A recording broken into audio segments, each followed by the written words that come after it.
Shalom, bien-aimés dans le Seigneur, abonnés de la Bonne Nouvelle TV. En tout cas, je vous bénis vraiment tous dans le nom merveilleux de notre Seigneur Jésus-Christ. Aujourd'hui, nous allons répondre à une préoccupation d'un bien-aimé qui avait lu l'histoire d'Abraham dans Genèse au chapitre 15. Il a trouvé là où Abraham n'avait pas bien respecté les clauses de son alliance avec Dieu, et Dieu a dit, tes descendants seront esclaves dans une terre étrangère pendant 400 ans, 4 siècles. Maintenant, les frères étaient un peu choqués pour dire, mais pour ne pas respecter la clause, pourquoi Dieu ne l'a pas puni lui-même, Abraham, mais il parle de ses descendants qui vont souffrir pendant 400 ans.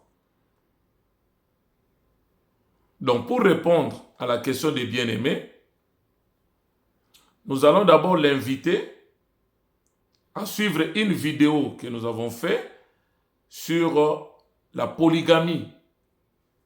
Si Dieu ou la Bible autorise-t-elle la bigamie ou la polygamie? Et je crois dans cette émission-là, nous avons parlé de la façon, des deux façons de Dieu de fonctionner. C'est-à-dire, Dieu utilise premièrement la volonté parfaite. C'est-à-dire tout ce qu'il a arrêté dans sa pensée originelle. Et compte tenu des circonstances, Dieu permet aussi certaines choses, ce qui nous amène dans la volonté permissive de Dieu. Maintenant, par rapport à sa question, pourquoi Dieu a-t-il permis aux enfants d'Israël de passer en Égypte comme esclaves pendant 400 ans? C'était quoi la raison? Pour avoir bafoué ou ne pas respecter la clause de son alliance, ou c'était une autre raison? C'est là où nous voulons dire ceci.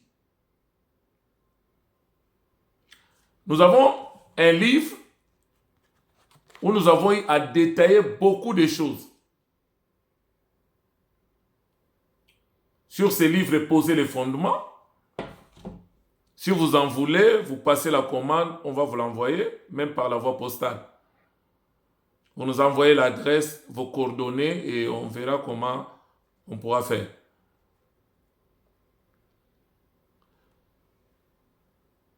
Dieu utilise aussi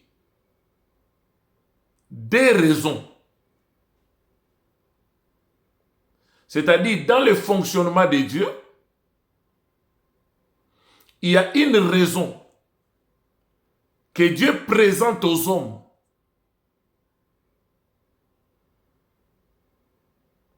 Ce n'est pas que Dieu est redevable à l'homme. Mais il y a des situations, il y a des événements, il y a des choses qui peuvent arriver. Mais Dieu, il présente à l'homme une raison. Mais lui-même, il a ses propres raisons. Ces raisons sont un peu cachées. C'est un peu mystère. Il faut qu'il te révèle. C'est-à-dire, d'un côté, nous avons les raisons apparentes que Dieu présente aux hommes. Mais lui-même a ses raisons profondes.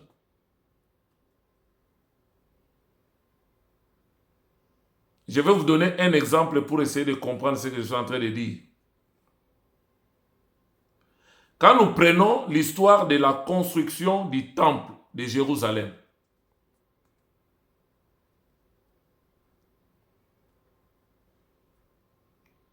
Dieu a dit à David, au départ, c'est toi qui construiras le temple pour moi.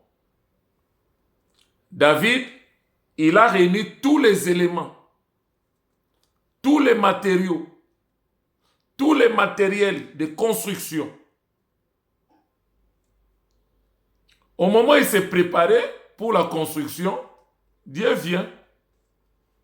Dans 1 Roi 8, le verset 19, comme il était un homme de guerre, Israël était entouré à l'époque par plusieurs ennemis et David, en tant que père, il devait combattre ses ennemis, anéantir ses ennemis pour laisser sa place à son fils Salomon pour un règne de paix et de prospérité.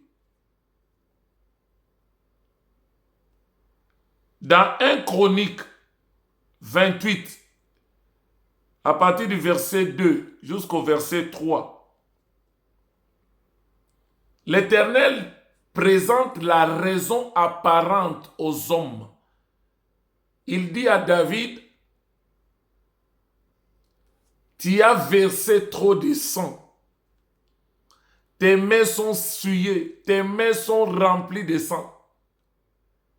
Ce n'est pas à toi de construire le temple pour moi, mais c'est à ton fils Salomon qui le fera. Ça, c'est une raison apparente.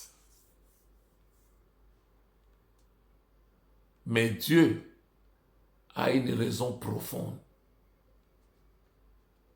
Or, la raison profonde de Dieu, c'est que ce n'est pas au Père de bâtir le temple, mais c'est au Fils. Quand vous allez dans Matthieu au chapitre 16, vous prenez le verset 18. L'histoire, Jésus posait la question à ses disciples. Qu'est-ce que les hommes disent de moi? Les uns disent que tu es Jean-Baptiste, les autres disent que tu es Jérémie, d'autres disent que tu es un des prophètes qui était mort, qui est revenu à la vie. Mais pour vous, mes disciples, que dites-vous de moi? Pierre a pris la parole, il a dit, tu es le Christ, le Fils du Dieu vivant. Et Christ lui a dit, ce n'est pas l'eau et le sang qui t'ont révélé qui je suis, mais c'est mon Père qui t'a révélé. Mais moi je t'ai dit, tu es Pierre. Sur cette pierre, la révélation qui est sortie de ta bouche, que je suis le Christ, c'est sur cette révélation qui est le roc, les rochers, je bâtirai mon église. Donc c'est au Fils de bâtir l'église, ce n'est pas au Père. Donc David, en tant que père, sa mission, c'était de combattre les ennemis jusqu'à réduire ses ennemis afin d'introduire son fils pour que son fils bâtisse le temple de l'Éternel pour vivre le règne de paix et de prospérité. C'est pourquoi si vous allez même dans Zacharie au chapitre 6, le verset 12, il y a une prophétie de Zacharie qui parle de Jésus. Il dit un homme dont le nom est Germe. Il germera à son lieu, c'est-à-dire il sortira d'Israël. Il portera les insignes de la majesté. Il fera en sorte que l'union règne, une parfaite union règne entre l'un et l'autre. Il bâtira le temple de l'Éternel. Donc c'est au Fils de bâtir le temple, ce n'est pas au Père. C'est pourquoi le Père dit quoi? Il fera en sorte jusqu'à ce que je vais réduire tes ennemis, qu'ils deviennent à tes pieds ton marchepied. C'est au Père de combattre, c'est au Père d'anéantir, de réduire les ennemis pour introduire son Fils dans les règnes de paix et de prospérité. Donc la raison profonde de Dieu, la construction revient au Fils, pas au Père. Mais la raison qu'il présente aux hommes, c'est une raison apparente pour dire que tu ne peux pas le faire parce que tes mains sont souillées. Mais David va dire, mais Seigneur, Au départ, tu m'avais dit, c'est moi qui construirai le temple, que je réunisse tous les éléments. Après avoir tout réuni, maintenant tu dis, ce n'est pas moi, c'est à mon fils. La raison qu'il doit donner à David, c'est une raison apparente. Tes mains sont souillées. Tu es un homme de guerre. Laisse à ton fils de le faire. Parce que c'est le fils qui bâtira. Ce n'est pas au père. Donc, c'est pour nous amener à comprendre. Il y a une raison apparente que Dieu présente aux hommes. Et il y a aussi une raison profonde. Je vais prendre les textes par rapport à la question de notre bien-aimé. Je prends le verset 7. Je descends. L'Éternel lui dit encore, il dit à Abraham, je suis l'Éternel qui t'a fait sortir d'Ur en Chaldée pour te donner en possession ces pays. Abraham répondit, Seigneur, à quoi connaîtrai-je que je les posséderai? Et l'Éternel lui dit, prends une génisse de 3 ans, une chèvre de 3 ans, un bélier de 3 ans, une tourterelle et une jeune colombe. Abraham prit tous ces animaux et les coupa par les milliers, et mit chaque morceau l'un vis-à-vis de l'autre. Mais il ne partagea point les oiseaux. C'est-à-dire, il a partagé les animaux, mais arrivé au niveau de la colombe et la tourterelle, comme ce sont des petits oiseaux, il n'a pas vu comment il peut les séparer en deux. Il les a laissés entiers. Or, la façon de conclure l'alliance, à l'époque, tu devais prendre tous les animaux, les diviser en deux et mettre un morceau en face de l'autre. C'était une alliance inconditionnelle de l'Éternel et l'Éternel devrait passer au milieu par une flamme pour sceller cette alliance. Mais comme Abraham, il avait divisé la génisse, la chèvre, les béliers au milieu, mais il a oublié de partager ou il a négligé de partager les 2 oiseaux, la tourterelle et la colombe. Écoute maintenant. Abraham prit tous ces animaux, les coupa par les milliers, et il mit chaque morceau l'un vis-à-vis de l'autre, mais il ne partagea point les oiseaux. Les oiseaux de proie s'abattirent sur les cadavres, et Abraham les chassa. Au coucher du soleil, un profond sommeil tomba sur Abraham, et voici une frayeur et une grande obscurité vers l'assaillir. Et l'Éternel dit à Abraham, sache que tes descendants seront étrangers dans un pays qui ne serait point à eux. Ils seront asservis et on les opprimera pendant 400 ans. Donc la question de notre frère, il était un peu choqué de dire, mais si Abraham n'a pas respecté la clause de son alliance, il n'a pas coupé au milieu les oiseaux. À cause de ça, il fallait que Dieu punisse Abraham. Mais comment il va punir la génération future? Ils vont souffrir pendant 4 siècles, c'est beaucoup. Pourquoi?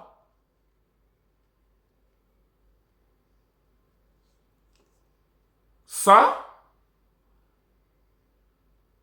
c'est une des raisons apparentes. Je continue la lecture et vous allez comprendre la raison profonde. Pourquoi Dieu a permis ça? Il dit, on les opprimera pendant 400 ans. Verset 14. Mais je jugerai la nation à laquelle ils seront asservis et ils sortiront ensuite avec de grandes richesses. Pourquoi ils vont sortir avec de grandes richesses? C'est là où est cachée la raison profonde. C'est là où il y a un mystère caché ici. Et toi, tu iras en paix vers tes pères et tu seras enterré après une heureuse vieillesse. Verset 16. À la 4e génération, ils reviendront ici, car l'iniquité des Amoréens n'est pas encore à son comble. Ça, c'est une raison apparente. C'est comme pour dire, tant que l'iniquité des Amoréens n'est pas encore à son comble, c'est que l'iniquité des Amoréens seront à son comble à la 4e génération, après 400 ans. Mais l'iniquité des Égyptiens vont précéder. Voilà pourquoi ils doivent aller là-bas. Quand je vais frapper les Égyptiens, au moment où je ferai sortir mon peuple, l'iniquité maintenant des Amoréens sera à son comble et mon peuple viendra aussi maintenant. Je détruirai maintenant les Amoréens pour qu'ils prennent la possession du territoire. Ça, ce sont des raisons apparentes.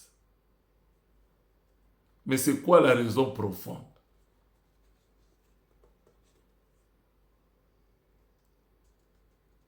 C'est ça ce que j'aime avec la parole de Dieu. Rappelez-vous, dans les livres de Genèse,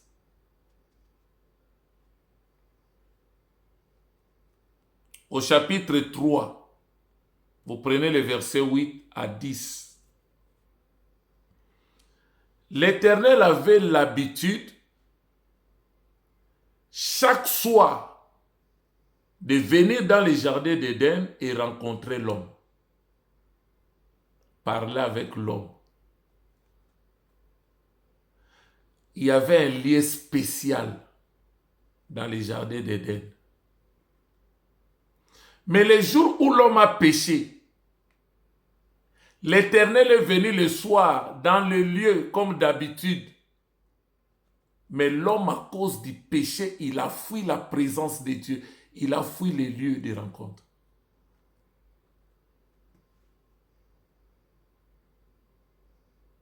C'est pourquoi quand Dieu est arrivé le soir, il n'a pas vu l'homme. Dieu lui a posé la question, où es-tu? Parce que j'ai l'habitude de te rencontrer ici. Je suis venu dans notre lieu de rendez-vous, tu n'es pas là. Tu es où? J'ai entendu ta voix, mais je me suis caché parce que je suis nu. Donc, Dieu dans sa sainteté et l'homme dans sa sainteté avant la chute, ils avaient un lieu où ils devraient se rencontrer d'habitude chaque soir. Mais au moment où l'homme a péché, l'homme ne pouvait plus venir à ces lieux-là. Il a fui. Mais Dieu dans sa sainteté est arrivé dans le lieu. Mais l'homme vit son état de péché. Il ne pouvait plus supporter la sainteté de Dieu. La sainteté de Dieu qui était une bénédiction pour lui devient un danger. Il a peur de mourir. Il a fui.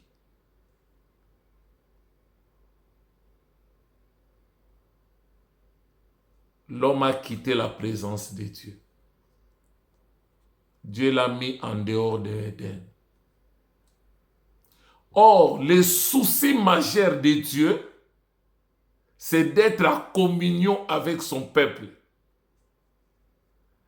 D'être avec son peuple.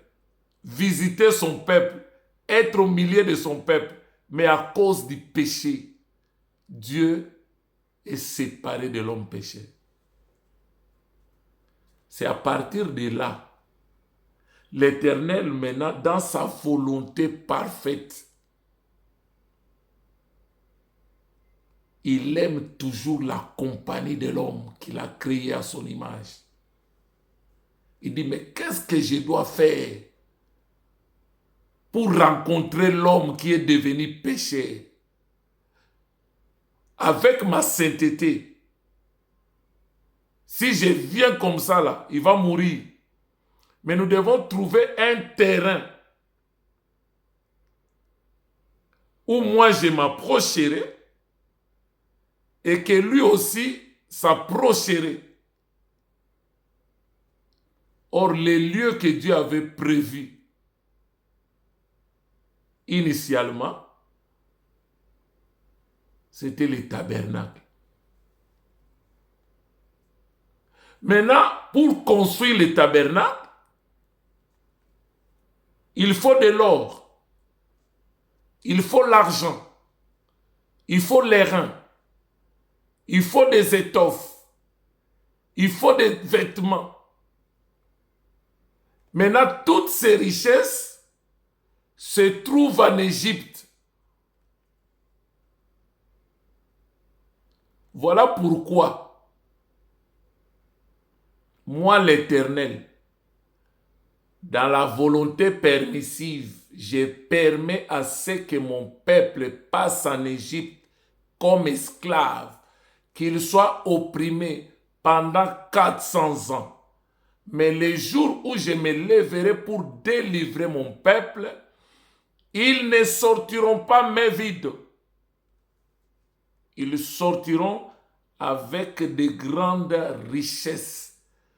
Parce que moi, l'Éternel, j'aurai besoin de cette richesse pour la construction du tabernacle, qui sera un lieu de rencontre de moi avec l'homme pécheur. Voilà la raison profonde, la raison cachée. Dieu ne fait rien tout au hasard. Même s'il te fait passer dans des situations difficiles, compliquées, tu peux penser que Dieu m'a délaissé, Dieu ne m'aime plus. Non, il t'aime, mais il poursuit un objectif. Il est en train de te former, de te préparer, de te rendre fort pour que demain tu sois un témoignage vivant.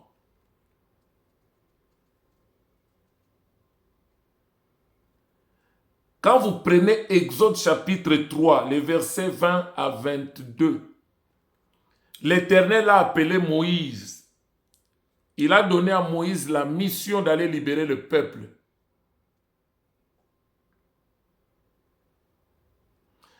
Il a dit à Moïse, ce peuple ne sortira pas vide. Moi, l'Éternel, je toucherai le cœur des Égyptiens. Que chaque femme demande à ses voisins des objets d'or, d'argent, toutes ces choses-là. Mais je leur ferai trouver grâce auprès des Égyptiens. Et ils sortiront avec de grandes richesses. Voilà le but.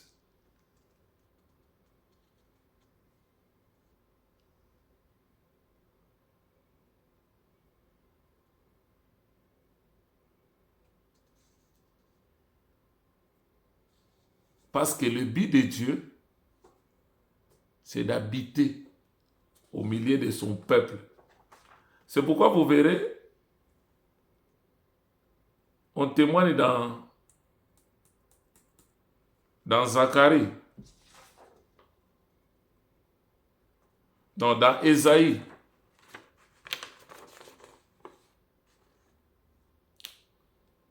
Ésaïe 7,14.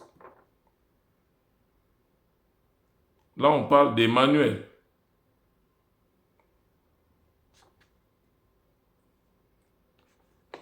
Une vierge enfantera un fils et il lui donnera le nom d'Emmanuel, qui signifie Dieu parmi son peuple, Dieu avec son peuple. Et quand vous prenez Matthieu chapitre 1er, le verset 23, on nous parle de Marie qui avait conçu un enfant en vertu de la parole, en vertu du Saint-Esprit. C'était l'accomplissement de Ésaïe 7,14. Dans Ésaïe 7,14, on dit l'enfant sera appelé Emmanuel, qui veut dire Dieu avec son peuple. Et c'est Jésus. Alors dans Exode 25, je commence au verset 1er. Là maintenant, Israël est sorti de l'Égypte. Dieu leur a fait trouver grâce. Ils ont demandé les objets d'or, d'argent, les étoffes, tout. Et les Égyptiens les ont bénis. Même s'ils pouvaient regretter après, mais c'est parce qu'il y avait la main de Dieu. Dieu a dit, je leur ferai trouver grâce auprès des Égyptiens. Et ils ont trouvé cette grâce. Je peux ouvrir une parenthèse. C'est pour nous dire quoi, mes bien-aimés? Tout ce que nous recevons comme bénédiction, c'est une faveur qui vient de la part de l'Éternel. Maintenant, quand il faut bénir les autres, bénir l'œuvre du Seigneur, n'hésite pas à le faire. Parce que tu as trouvé grâce. Même par rapport à ton travail, le fait de te lever, d'avoir la force de te lever, d'aller au travail, de travailler, de revenir, et à la fin, on te paye, il faut toujours voir la grâce du Seigneur, la faveur du Seigneur dans votre vie. Ne vois pas ton effort. Les enfants d'Israël n'ont pas dit mon voisin ou ma voisine m'a donné parce qu'on entretenait de bonnes relations, de bons voisinages. Non. Ils ont compris que Dieu nous a fait trouver grâce auprès de nos voisins. Et ils nous ont bénis. Même s'ils vont regretter après, mais qu'est-ce qui nous a pris à donner tout ça là? Parce que la main de Dieu était derrière. Maintenant, arrivé dans le désert, Exode 25, je prends le verset 1er, vous allez jusqu'au verset 10. L'Éternel parla à Moïse et dit, parle aux enfants d'Israël, qu'ils fassent quoi? Qu'ils m'apportent une offrande. Vous la recevrez pour moi de tout homme qui le fera de bon cœur. Parce qu'il y a certaines personnes qui ne comprennent pas. Ils ne voient pas la faveur de Dieu dans leur bénédiction. Ils ne voient pas la main de Dieu dans tout ce qu'ils reçoivent comme bénédiction. Et ils voient leurs efforts. Ils voient leurs relations qu'ils ont traitées avec les voisins. Ils voient leur beauté. Ils peuvent dire que non, ils m'ont donné parce que j'étais belle, j'étais beau. Ils ne voient pas la faveur de Dieu. Et Dieu a dit, tu ne recevras pas de tout homme, mais de tout homme qui le fera de bon cœur. Voici ce que vous recevrez d'eux en offrande. Il commence d'abord par l'or. Parce que le tabernacle, ça devait être une maison avec des ustensiles en or. De l'argent avec des ustensiles en argent. De l'airain avec des ustensiles en airain ou en bronze.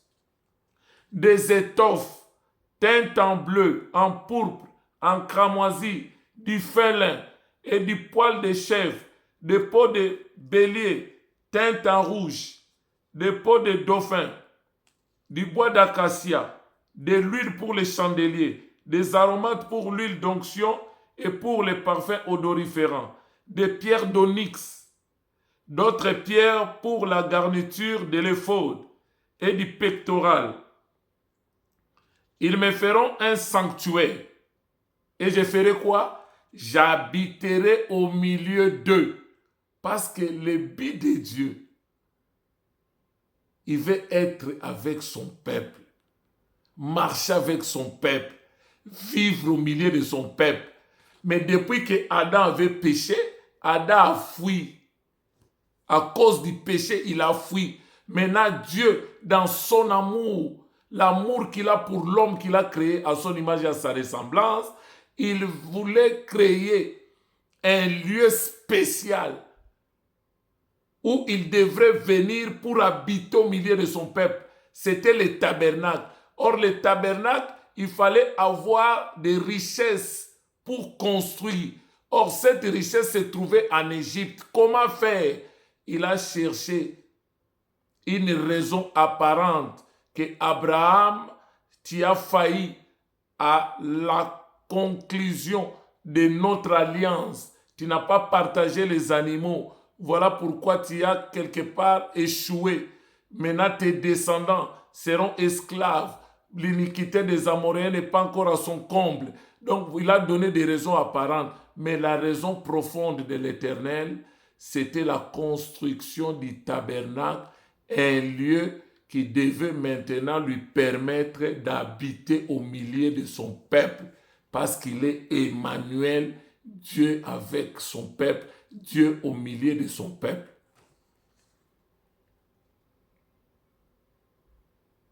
J'habiterai au milieu d'eux.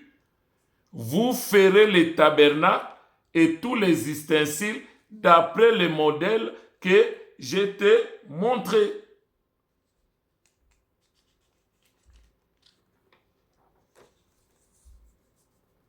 Donc, bien-aimé, par rapport à ta question,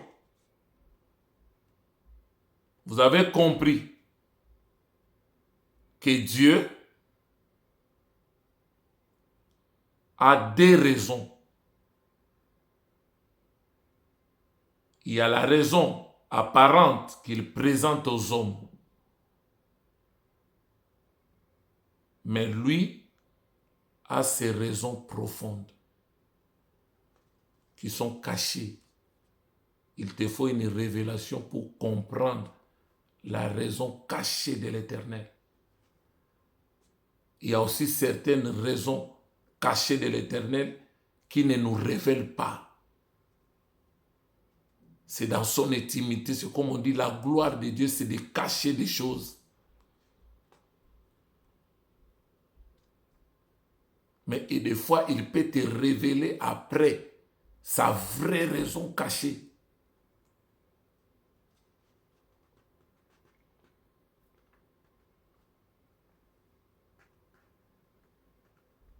Donc, pour conclure, dans cette histoire, nous allons dans l'évangile de Jean.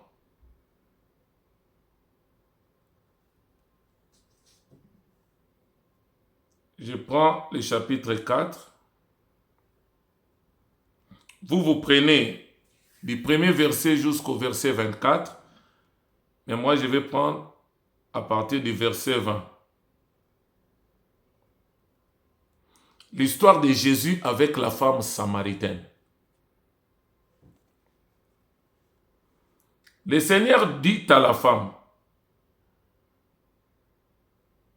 Seigneur, lui dit la femme, je vois que tu es prophète. Parce que Jésus lui a révélé les secrets cachés de son cœur. Verset 20. Écoute maintenant ce que dit la femme. Nos pères, parce qu'elle était samaritaine, nos pères ont adoré sur cette montagne.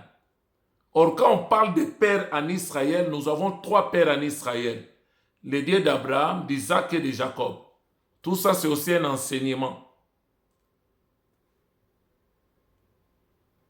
Là, nous voyons les sacrificateurs, les sacrifices et l'autel. C'est tout un culte, les 3 là. C'est vraiment un enseignement, mais on n'est pas là pour ça. Donc, nos pères ont adoré sur cette montagne. Et vous dites, vous qui, les Juifs, que le lieu où il faut adorer est à Jérusalem. Parce que nous avons compris que quand Israël a construit le tabernacle à l'intérieur, dans le parvis à l'intérieur, dans le sanctuaire, il y avait des éléments, les lieux saints et les lieux très saints. Maintenant, la présence de l'Éternel était dans les lieux très saints avec l'arche de l'Éternel. Et vous allez voir, avec les temples, on mettait l'arche de l'Éternel dans les lieux très saints. Mais le jour où Jésus-Christ est mort à la croix, la Bible dit quoi? Le voile du temple se déchira en deux, du haut en bas. Ça veut dire quoi? Dieu est sorti, Dieu n'habite plus dans les temples construits de mains d'hommes. Maintenant, Dieu veut habiter dans les temples que lui-même a construits, dont lui-même est l'architecte, l'homme. Maintenant, la discussion de Jésus ici avec la femme samaritaine. Écoute ce que Jésus lui dit. Femme, lui dit Jésus, crois-moi, l'heure vient. Cette heure-là, ce n'est pas le chronos. Ce n'est pas 1 heure, 2 heures, 3 heures, 4 heures, 5 heures, midi, tout ça, non. Cette heure-là, c'est une personne. Nous l'appelons l'ancien des jours, les rochers des âges. C'est une personne. L'heure vient où ça ne sera ni sur la montagne. Donc, c'est pour nous dire, maintenant, les lieux de l'adoration, les lieux où tu dois venir maintenant pour rencontrer Dieu n'est plus physique. Dans les jardins d'Éden, il y avait un lieu physique dans les jardins d'Éden où Dieu venait chaque soir rencontrer l'homme. Quand ils ont construit le tabernacle dans le désert, Dieu était dans les lieux très saints.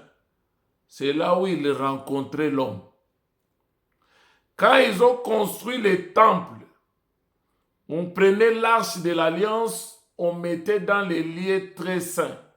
C'est là où les hommes venaient pour adorer. C'est pourquoi quand on a construit le temple de Jérusalem, Salomon, dans la prière de la dédicace, il a dit quoi?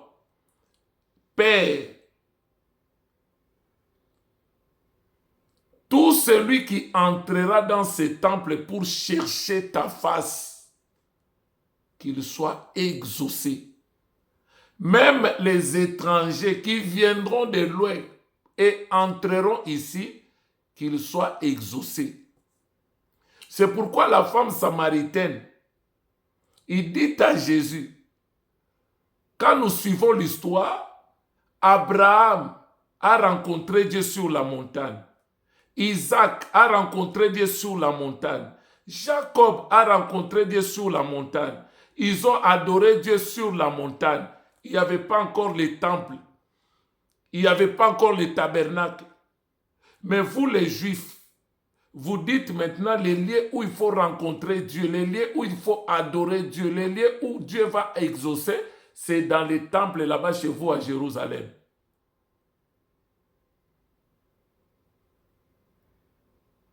C'est comme les gens qui vont actuellement dans les murs de lamentation.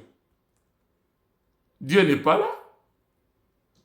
Tu peux aller pour faire comme le tourisme.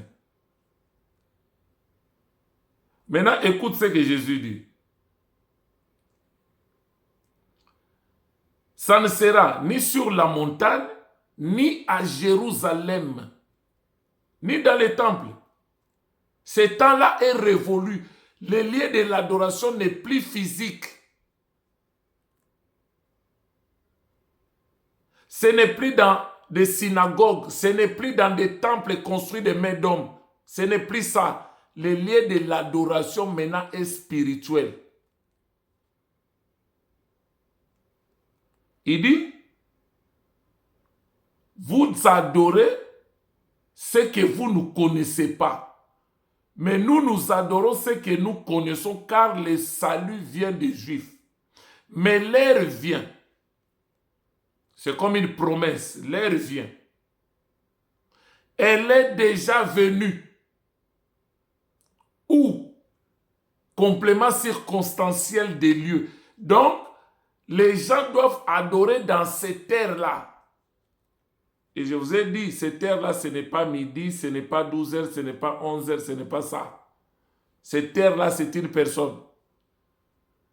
Où les vrais adorateurs adoreront le Père en esprit et en vérité, car ce sont là les adorateurs que le Père demande. Dieu est esprit et il faut que ceux qui l'adorent, l'adorent en esprit et en vérité. Donc, en réalité,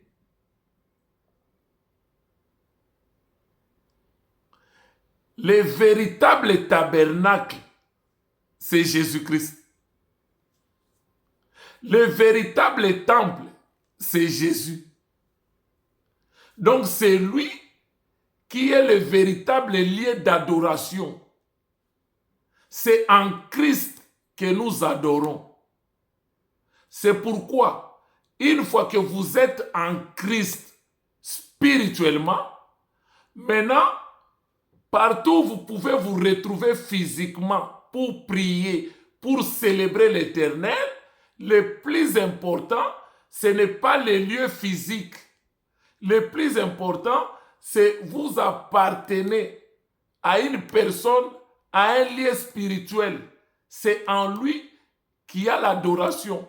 C'est en lui que vous pouvez rencontrer Dieu. C'est en lui que vous êtes dans la présence de l'Éternel.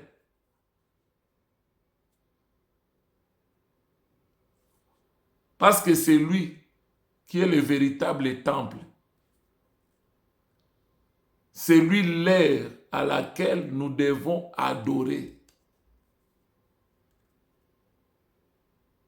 C'est pourquoi en dehors de lui, il n'y a pas la vie.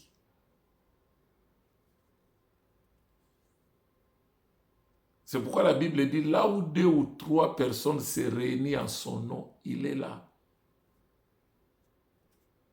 Dans l'ancienne alliance, on allait dans les temples, on allait dans les tabernacles, on allait dans les synagogues pour rencontrer Dieu dans les temples construits de mains d'hommes.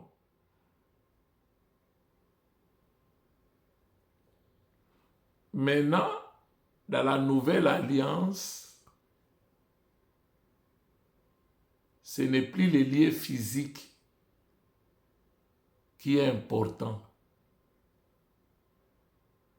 Le plus important, c'est d'être en Christ. C'est ça les lieux de l'adoration.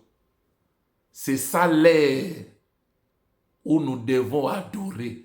Parce que adorer veut dire servir.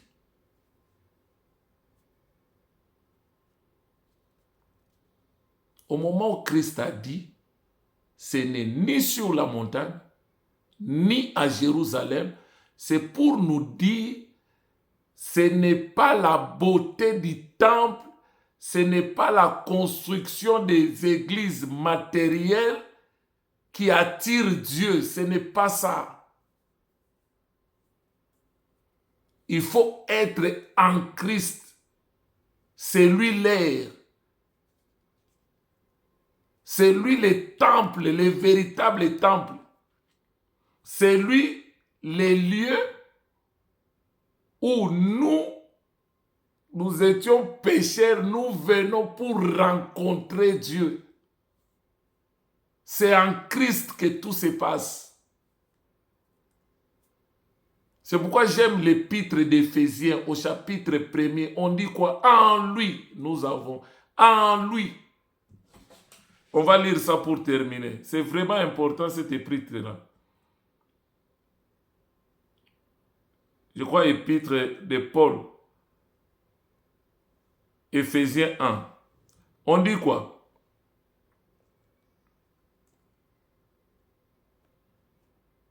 Paul, apôtre de Jésus par la volonté de Dieu, aux saints qui sont à Éphèse et aux fidèles en Jésus-Christ.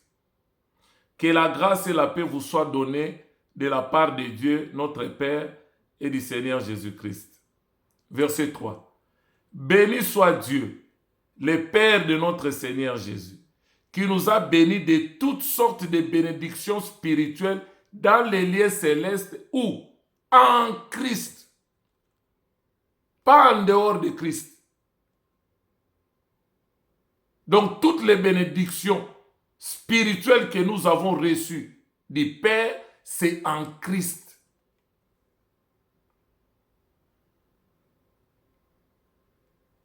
Verset 4. En lui, Dieu nous a élus avant la fondation du monde pour que nous soyons saints et irréprochables devant lui. Nous, ayant prédestinés dans son amour à être ses enfants d'adoption par Jésus-Christ,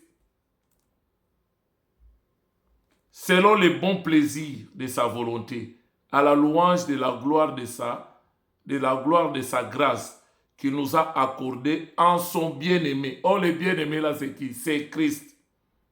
En lui, nous avons la rédemption par son sang, la rémission des péchés selon la richesse de sa grâce que Dieu a répandue abondamment sur nous par toutes sortes d'espèces de sagesse et d'intelligence, nous faisant connaître les mystères de sa volonté selon les bienveillants desseins qu'il a formés en lui-même pour les mettre à l'exécution lorsque le temps sera accompli, de réunir toutes choses en Christ, celles qui sont dans les cieux et celles qui sont sur la terre.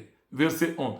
En lui, nous sommes aussi devenus héritiers, ayant été prédestinés suivant la résolution de celui qui opère toutes choses d'après le conseil de sa volonté. C'est-à-dire, si vous lisez ces versets, on nous dit toujours en lui, en lui, en lui. Donc c'est pour nous dire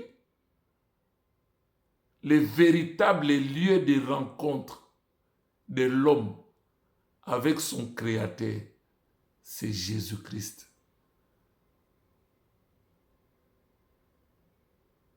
Dieu a dit, tu construiras les tabernacles selon les modèles que tu as vus. Or, quand Dieu a amené Moïse sur la montagne, il lui a montré le véritable tabernacle. Or, le véritable tabernacle, c'était un homme, Jésus-Christ. Il a vu Jésus et il a reproduit Jésus. Là, c'est tout un enseignement aussi. Donc, je crois que j'ai répondu à la question de mon frère. Dieu a des raisons qu'il peut présenter aux hommes et ces raisons-là, nous les appelons les raisons apparentes. Mais lui, dans sa souveraineté, il a ses raisons profondes.